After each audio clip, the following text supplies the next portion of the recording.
Hi, Hello. do come in. Hello. Welcome to today's training session, guys, on interview best practice. As you can see up there, I've just posted up just to give you an idea of what today's goals are. That's good. Thanks. But we're also going to go through that in the presentation itself. So, welcome. To start off the meeting, I think it's good to do a bit of an icebreaker just so we can sort of relax and get into the right mind frame for it. So what we'll do is we'll go around the room, introducing ourselves, what our job role is for the company, and also just an interesting fact about ourselves, you know, just to get the creative juices flowing. So, my name is Andrew. I'm the HR manager here in the London office for Global Mobility ABC. An interesting fact about me is that I can juggle one-handed. Okay, over to you, please. Hello, my name's Liz Horsfield. I'm an account manager for Barclays. An interesting fact about me is that I own a Blue Peter badge. Hi, my name's Sheila. I'm the account manager for HSBC, and I really like skiing. Great stuff, great. There we go. So we all know who we are for the rest of the meeting. And all right, well let's proceed. As I mentioned, today's session is going to be interview best practice. So we'll be looking at the some tips and things to help you with the actual recruitment and interview process, and also some of the other techniques you can use and implications even of why it's important to do interviewing and recruitment the best that you can in the first instance, and some reasons for that. Okay, as you can see, our goals here, they're also reflected up on the poster in the background. So, as we go down, just a little picture here, and a quote from Steve Jobs. Hiring the best is your most important task. Fairly obvious statement, you think. Well, actually, if you actually think about it, bear in mind how expensive recruitment is for the company. The implications that when we don't have a full team, the implications that has for our different accounts. So yeah, it's one of the most important things you can do in your role as managers is to ensure that we at ABC Mobility have the best people we can to help us fulfil our company goals and do the best for our clients that we can. Okay, some negative implications of hiring. As we do know, it's extraordinarily time consuming. There is the time needed to read reviewing CVs, the time needed to carry out interviews. That could be first round interviews, sometimes even second and third rounds if necessary. The time dealing with recruitment agencies, it takes up a lot of time to ensure that we're hiring the best people that we can, which is why we need to make sure we do it, if possible, on the first instance. There's the associated loss of productivity that comes with having to go through the recruitment process. You guys are not doing other parts of your day-to-day job that require your attention because you're having to go through all this recruitment. There is the loss of productivity for your team. If you've got 8 people having to do the work of 10 due to a lack of headcount, then it's hard for your employees. They're having to work above capacity, which is also damaging to morale in the long term, and you will burn them out eventually. So we need to make sure that we recruit as efficiently and as proficiently as we can in order to alleviate that stress on your team. Also, recruitment is expensive. Again, not just in the loss of productivity for the team, but also hiring recruitment agencies, the fees we have to pay to them for the referral. It's a hard thing to do, and we need to make sure we get it right as easily as we can. Okay. By all means, guys, as well as we're going along, feel free to ask any questions that pop up. There will be an opportunity at the end to ask questions, but if anything pops into your head as we're going along, just feel free to chip in, and we'll answer as we go. Thank you. Cool. So, what should the candidate know before we even get to the interview process? If they're a decent candidate and the type of candidate we actually want at ABC Mobility, the sort of calibre we want, you would have expected them to at least have a look at our company website, had a look at some of the big key milestones we've got on our company timeline that we've got up there, when we've merged with other companies, how we started, all of that sort of stuff. I'd also expect them to have an understanding of the key accounts that we look after, as they're all on the website as well. This is not stuff that they might necessarily be questioned directly about in the interview, but you'd expect them to sort of be able to volunteer this information themselves to show that they've taken an interest. After all, we want to bring people in that we hopefully will then progress through the company. We want to invest in them, so we want to make sure that we're hiring suitable candidates who are interested. They should also know a little bit about the role they're applying for. At the very least, the broad strokes of it. I wouldn't expect them to be able to go into the nitty-gritty detail of the role, but they should have a decent understanding of what it entails. They should have read the job spec closely, for example, and that is something that you might want to check with them on the actual interview itself. So would you advise asking them about that, like in sort of informally before they go into the real interview, or? No, I wouldn't do it beforehand. I mean, when they come into the office, you're not really going to speak to them much beforehand because it'll be someone from reception maybe who brings them through to your meeting room where you're doing the interviewing. Yeah. But in the interview itself, it's definitely worth checking out a little bit, Prodding prodding a little bit, exactly. Yeah. Okay, cool. Okay, let me go down. Interview structure. So, it's important to try and have the interview structure as set as you can, so as you can replicate it with each candidate, because you kind of want a baseline set of parameters when reviewing people. So, as much as everything can be standardised, that will help make it easier for you when you're benchmarking candidates afterwards. So the first thing you might want to do when starting an interview is to try and establish a rapport with the candidate. You're not here to interrogate them, you know, it's not the Inquisition, so you want them to feel as at ease as possible. So as then you get the better answers from them. You know, if they're stressed out, biting their fingernails and can't think clearly, they're not going to interview well, and ultimately it'll be a waste of their time and your time. So when they come in, shake hands, look them in the eye, ask them if they got here okay, do they want a cup of tea? Speaking of refreshments, there's also water on the table. If any of you guys want to help yourselves to it as we go through. Thanks very much. No problem. Yeah, as I say, it's not an interrogation. So by all means, try and put them at ease when they come in. Then, as it says, you want to try and set expectations as to what will be covered in the interview with them, so that nobody's blindsided by random questions. Let them know that you're going to be looking at their CV, you're going to be discussing their career history, the role that's coming up, maybe discussing some competencies and things like that with them. Just give them an idea as to how the interview is going to go. During the interview process itself, you want to allow them time to ask any questions they have. Ideally, an interview should be about 50-50 in the amount of talking done by both you and the candidate. You don't want to be getting towards the end of the interview, they haven't been able to ask a single question, and suddenly they're trying to pile everything in at the end. It can leave a bit of a bitter taste if they feel like they haven't been able to get their views and their point across as well. So you want to, again, leave enough time for them to ask any questions they may have. At the end of the interview, you should really be giving them an expectation as to when they'll hear what the next steps are, be that potential round of second interviews, or if you're already at that stage, when they might hear about a final decision. This is not something you need to give them a precise amount of detail on. Like, you don't need to say, oh, you will hear, you know, this afternoon or by Monday, but just give them a vague understanding that they're not going to be waiting 3 months to hear a response, just within the next week or the next 48 hours, or whatever it may be, depending on your recruitment. Do you think it's worth making it clear that whether they're successful or not, they'll get some feedback from you, or? Definitely. Yeah. I think when you get to the stage where someone's coming in for an interview, whether they're successful or not, they deserve feedback. You know, people whose CVs you're just rejecting and deciding not to take any further, you don't necessarily need to give any there, I wouldn't have thought. But if they've made the effort to come in and you've actually spent some time talking to them, they would deserve to hear something either way. Yeah. Great. Okay. So some question types. Open questions, closed questions, and competency questions. Let's start with open questions. Can someone tell me what an open question is? Does that just mean that I'm asking for an answer that's more than monosyllabic, so like not just yes or no answers? Absolutely. It doesn't necessarily mean the answer is yes or no. It could also be a number, or but yes, it's a question that generally has more than a one-word answer that can be elaborated You're looking on. for some detail. Absolutely. So obviously, if that's an open question, what would the closed question be? So would that be one where the answer is just a set answer, yes, no, or like say a number or something like that? Absolutely. Only one answer you could give. Absolutely right. That's exactly what it is. Competency questions are something that are a little bit different, which we're going to go in a little bit more detail, as these are probably the key driver of your interview, the key way of eliciting information from the candidate. Okay, so here's some examples of some competency questions.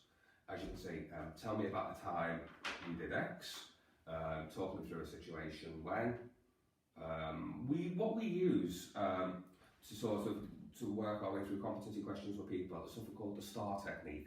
So it's a discussion of the situation, the task, the action, and the result. If someone is doing it properly, you might say something along the lines of, tell me about a time when you had to make a difficult decision. So you have the situation is the time, the position they were in, the context.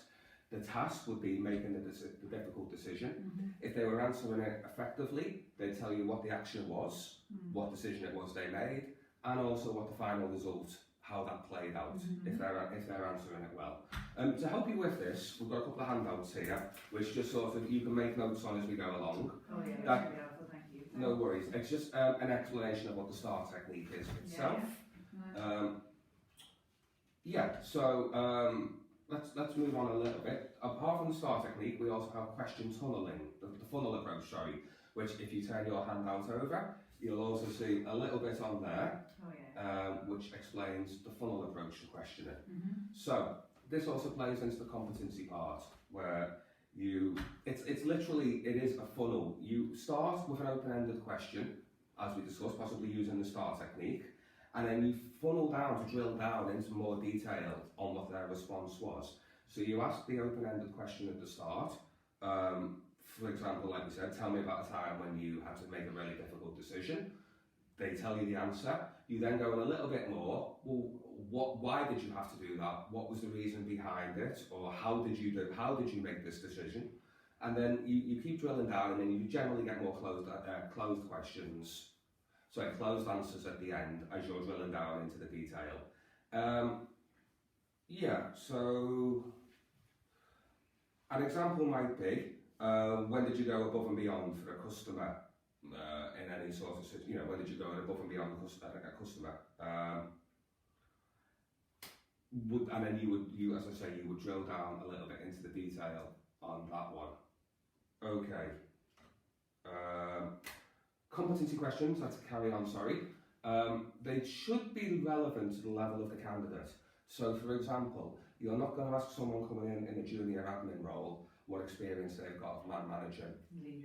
Leadership, absolutely. Man managing a team. It's not something they'll have experience of, you just throw them off, and you're not going to learn anything from because they can't give you a decent answer on it. So, you want to, likewise, if someone's coming in at a managerial or senior level, you wouldn't be asking them if they're okay in putting all the data that needs to go in at the end of every week, if they meet their targets or not. Just assume that Precisely. You want to tailor the question to the level of the candidate. Likewise, really we want real life examples, not theoreticals. If it's a theoretical, they're just giving you the perfect answer, which doesn't necessarily reflect how they would behave in a set situation. So when they're when they're giving you answers to your questions, just try and be aware and see if it does kind of ring true or if it seems a little bit too perfect. That's maybe when you use the funneling approach to sort of drill down into a bit more detail, just to find out a little bit more on the background of their situation or how they arrived at the decisions they made when resolving the situation you're asking about. Another key thing is that you should be asking the same questions for all candidates applying for a particular role. Again, it goes back to the benchmarking. It allows you to score candidates much more easily if they're answering the same questions that have been set. If you're asking different candidates different questions, it makes it really hard to then judge them against each other when it comes time to make a decision. So really important to be asking the candidates the same questions where possible. Okay. Responses. As I said, you want to make sure that they're doing real life examples where possible. Sometimes they might not want to answer the question that you've actually given them. They may try and switch the question, twist the question slightly to give the answer to something they would rather tell you about. So it could be irrelevant or unconnected. This is something you may want to be aware of if they're trying that, and you might want to try and drag the question back to get the answer that you're actually looking for. Also, people can be selective about the answers they give. Maybe they'll only try and only tell you the good and not necessarily the whole story. So again, this is just something you want to be wary of if the candidate is trying to maybe dodge the question. Do you think sometimes they could do that inadvertently as well, you know, sort of through nerves or just... Oh no, absolutely they can. But then we go back to the funnel and approach, and you drill down into more detail, and you just keep steering it back to try and get the answers you want. Sometimes that might not happen. They just don't want to give you an answer. Yeah. You Work have to, out, are they trying to deliberately do it, or is it inadvertent? absolutely, and you just And what can you do? you would just score them appropriately Yeah. when it comes time to review their answers. Yeah. Okay. Now, questions you're not allowed to ask. Obviously, we've discussed funneling and STAR techniques. There are some things, however, we're not allowed to discuss. These are protected characteristics under the Equality Act of 2010. So I'm going to get someone to do a little exercise for me here. I'm going to read out the things that we can't discuss, and what I would like is someone to write down the list as I go along. So if I just give a pen out. Thank you. So the Equality Act of 2010 is here to protect people, protect certain characteristics from being unfairly discriminated against. So these are things you are really not allowed to discuss, certainly at interview stage, and really at all. These would be the candidate's age, their disability, if they have one, any sort of gender reassignment, marriage and civil partnership status, if they're pregnant or on maternity leave, their race, their religion, their sex, by gender, I mean by that, and their sexual orientation. So these are things absolutely not allowed to discuss. So, thank you very much for writing that on. I'm just going to pin that up on the board behind me, and the reason for this will become eminently clear, because what I would now like you both to do, between you, is come up with just a few examples of a few questions you would not be allowed to ask at an interview. So you're looking at these categories. Absolutely. you have Using this to show what is not allowed to be discussed. So I can just pin it up here so you can see it. Hopefully it'll stay up. We'll see. Alright, I'll put a little tape on while you guys discuss that between yourselves. Yeah. Anything about their religion, Right. do you believe in God, or Are you Muslim? Yeah. Nothing like specific, anything at all, I suppose. Very good. And then about, like, if they've gotten married recently, if you see anything in the ring, or does it look like, you know, you're planning on having a certain family soon, or are you finished having kids, that kind of thing. Yeah. Okay, I think we've had long enough there to go through that. So, can you guys read out a couple of the examples between you of questions you would not be able to ask at an interview, bearing in mind the Equality Act and protected characteristics? So like maybe saying, oh, I noticed you've got an engagement ring there, are you planning on getting married soon? Yeah, definitely not what we want to be asking. Yeah, and then following up, connected with that, I guess, are you planning on starting a family, or do you have kids, or are you going to have more, that kind of thing? Yeah, certainly a quick way to a employment tribunal, asking questions like that. Liz, do you potentially have any? Yeah, we also thought about the issue of religion, that you wouldn't be able to ask anybody about their religion. Did they believe in God, for example? or Right, not? precisely. Yeah, and then also things around gender reassignment, even. Did you used to be a woman or something like that? Yeah, I mean, obviously a question that could be taken in many ways. But yeah, certainly that would fall afoul of the Equality Act and would leave us open to potentially litigation.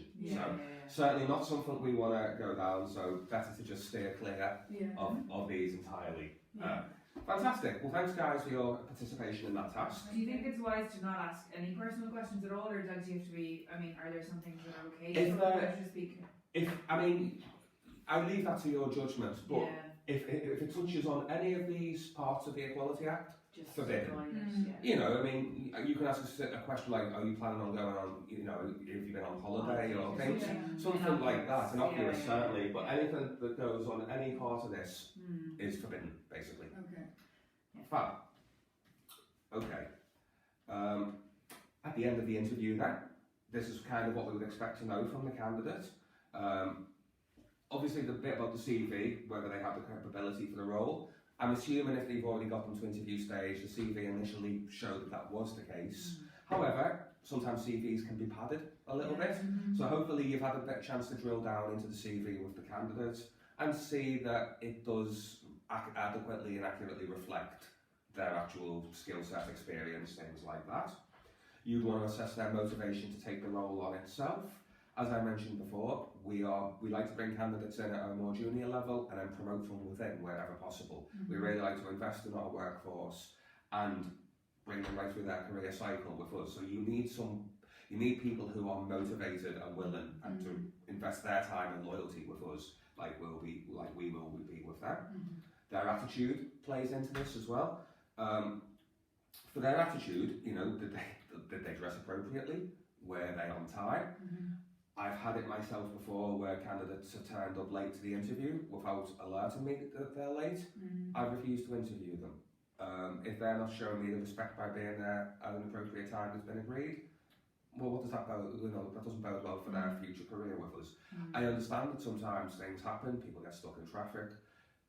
To my mind, you leave with sufficient time to take account of any of these. However, the things do happen. At the very least, they should be ringing you to let you know that they're going to be late. I suppose you can make a judgment call when they arrive based on their attitude. Absolutely. If they're polite about it or... And if they're apologetic, if they turn up 45 minutes late and are just blasé about it, maybe it's not... It wasn't Whereas if it's 5 minutes and... Absolutely. Again, you leave that to common sense and your own judgment. We want to have an understanding of their career aspirations. Once again, this goes back into, are they ready to invest, hopefully, a substantial portion of their career with us, as that's what we want to do with them. So that's something that's important that we need to bear in mind. And at the end of the interview, you should have an overview of their strengths and weaknesses.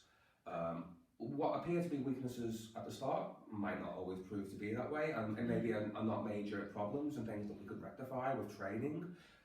Here in HR, we have quite a varied suite of training modules and sessions and courses we can help with, to help employees with, to rectify any minor issues. But we should also have a look at their strengths as well and see if they're going to be actual assets to our company. At the end of the interview then, we want to thank them for their time. Even if we know we're not going to take them on at this stage, we still want to be polite to them, friendly. They might not be suitable for this role, but that doesn't mean that they won't be suitable for another role 6 months down the line. So we want them to be happy as you can be when you're leaving a job interview with us. As we mentioned, they should know what the next steps are going to be for the process that they're applying for, be that potentially a second round of interviews, or if maybe they're in the running for the actual role itself. A good thing to do is invite them to ask, if you have gone through questions with them, it's sometimes good to say to them at the end, like, if you have any subsequent questions that you think of that you need clarification on, if you're working with them directly, recruiting them directly, then you just say that they can email you maybe, or if they're going via a recruitment agency, ask them to email the agent and who will forward the questions on. I think it's a good thing. I mean, it shows that we're willing to listen, and we're open to any problems or issues they have, and any questions.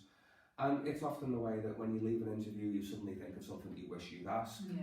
It could take 5 minutes of your time to answer something which really puts them at ease, and if we then take them on, or even if we don't, but they got a good experience working with us, it's a good thing, because people talk, especially in our industry, which is pretty small.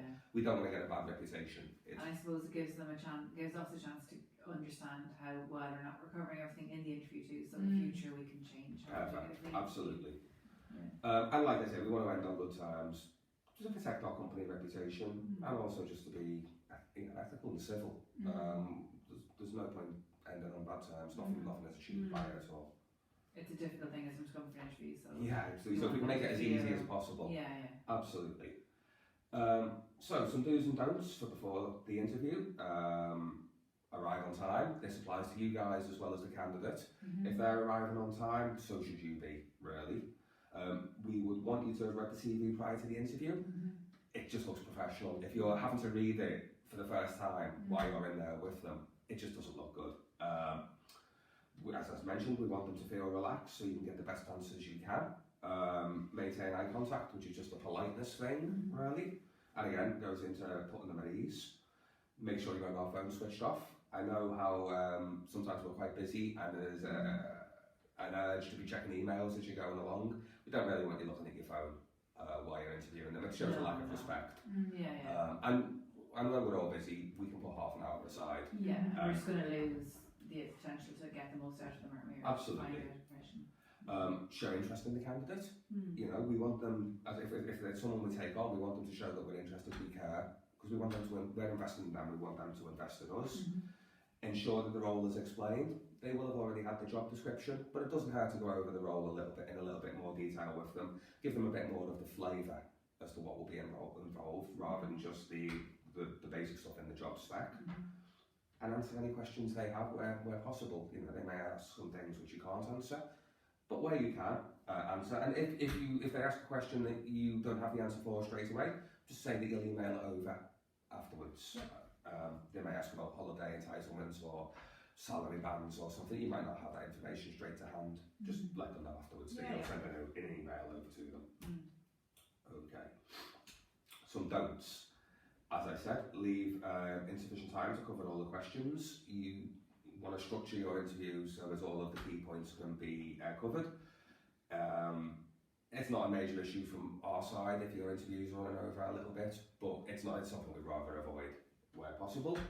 But as I mentioned, you don't want to be getting distracted by work, so leave your laptop or your mobile phone at your desk if you can, or if, you know, at the very least have them on silent and don't be checking them as we're going through.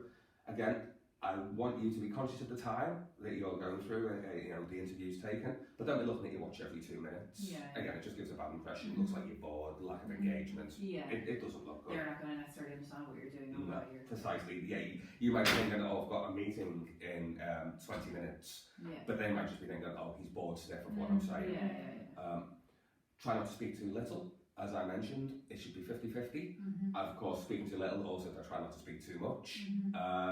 It should be about even, the amount of talking that goes on in the interview. If you're talking too much, you're dominating it. What information are you actually going to get out of them? But also, you don't want to let them wax lyrical about how great they are. It's not relevant. Absolutely. And as we mentioned, asking appropriate questions, which refers back to the Equality Act and the protected characteristics. Stay away from that. We don't want to get involved in that part of it. Okay, so that's kind of come towards the end of the training now. So in summary, what we've discussed then is interview structure, different methods of questioning, open, closed, competency questions. We've been through those, and the do's and do nots, obviously, of interviews and more generally, things you should and shouldn't go through. So that's all fine. Do you guys have any questions for me at this stage? I did have another question of going back to the competency questions. Obviously, the competencies you'll be tested for depends on the role. But are there any general competencies that you would want to always see being asked about in an interview? Nothing specifically, because we have such varied roles. We wouldn't really have one specific. No, it would be different. It would be different ones. But prior to any recruitment going on, we, as part of the job spec and things like that going out for the role, we will also provide to you a list of competencies we would associate with that role. So you would be provided with this information. No problem at all to allow you to interview. Okay, so we're at the end now then. After this meeting is finished, I'll send out a copy of this presentation to all you guys, so you have it to refer back to.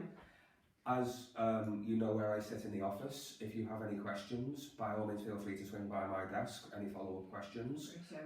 That's not a problem at all, and we can go through it in a bit more detail. Also, we're happy to offer some workshops, doing mock interviews and things like that with members of HR. So if you want to refine and hone your techniques a little bit, we're happy to be the willing guinea pigs in that. And we'll come at you as the ultra-professional people, and also alternatively the people who are maybe not quite suitable, just to give you practice on dealing with all the different situations. To start reading things. Absolutely. And also throw in random questions back at you and random answers and letting you guys dig in a little bit deeper to see how you go. We don't expect you to be Sherlock Holmes, but just to give you an idea as to how to pick out maybe what's truthful from maybe what's a lot exaggerated. And finally, after this session, as well as the presentation being sent out to you, we'll be just emailing out some feedback forms. So if you can let us know how you think the training went, score us on the 1 to 5, and also there'll be space for comments. So anything changes you think we should do, or anything you'd like to see more of, or even less of. Fabulous. As part of the meeting. It was really helpful. Thank you. All right. That's good introduction. Thanks very much, guys. Okay, Take care. Bye-bye. Bye-bye.